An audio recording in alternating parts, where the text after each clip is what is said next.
Hello po mga pangga, wag na po kayong magtaka dyan, bakit ako naka-face mask? Ay pumunta po ako ng clinic mga pangga, ay ako ay magpabunot sa akin ngipin.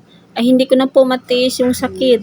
Sobrang sakit mga pangga at hindi na ako pinatulog at hindi na din ako pinakain at pinaiyak na ako mga pangga. Sobrang sakit. Mas masakit pa sa break up mga pangga. Uy, hindi wag ganun.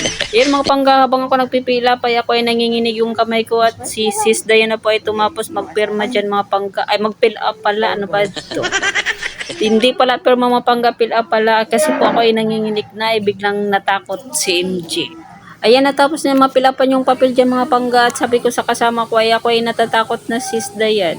Ayan, shoutout pala sa akin Sis Dayan na dyan na kaibigan ko na parang ate ko na din. Ayan, shoutout sa'yo Sis Dayan. Ayan, maraming salamat sa pagsama. Ayan mga pangga, after 1 hour ay ako ay nabunutan na ng ngipin. Kaya kumakain na po ako ng cotton dyan na may kasamang pula. Ay, hindi. Ayan mga pangga, after ko dyan ako ay nagbayad na at uuwi na din ako kasi para makainom ako ng gamot mga pangga. At gusto yung magpay-okay, pwede din dyan. Hoy, MJ, wagin.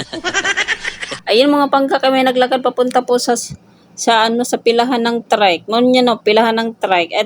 At dumating na po kami sa mismo kong bahay. Hoy, bahay talaga.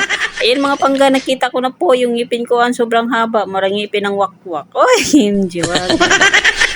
Yun mga pangga, at ngayon po ay makatulog na po ako ng maayos dahil po nabunot ko na po yung ex ko. Ay, MJ, wagin. Ayan mga pangga, kaya pala sa sobrang sakit ng ngipin ko, ang haba ng ngipin ko mga pangga at malaki din yung butas. Kaya kailangan ko na po siya tanggalin mga pangga. Ganon yun.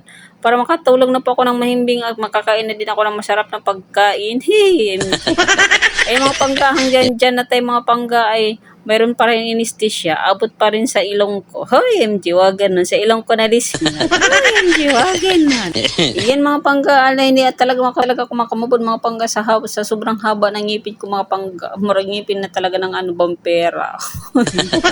Yung mga pangga, mukha ko dyan hindi pa madrawing kasi medyo masakit pa. Namamanhid po yung kalahati kong mukha. Ano yun, masakit o namamanhid? Namamanhid yung mga pangga, hindi masakit.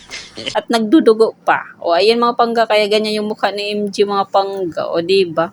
Sa mga pangga, kinabahan ako magabot, akala ko masakit. Yun pala ay hindi masakit mga pangga, kaya maganda yung dentist na yun.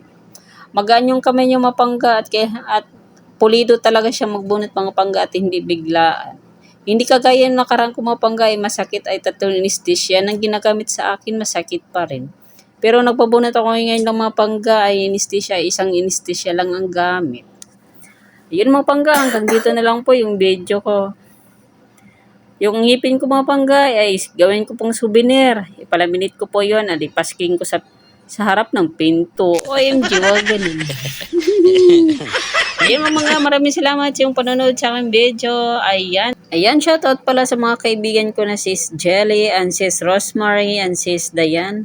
Ayan, maraming salamat po sa inyo sa inyong mga concerns sa akin. Ayan, nabiglaan pagpabunot ako ng ngipin. Ayan, maraming salamat po sa inyo mga sisikoy.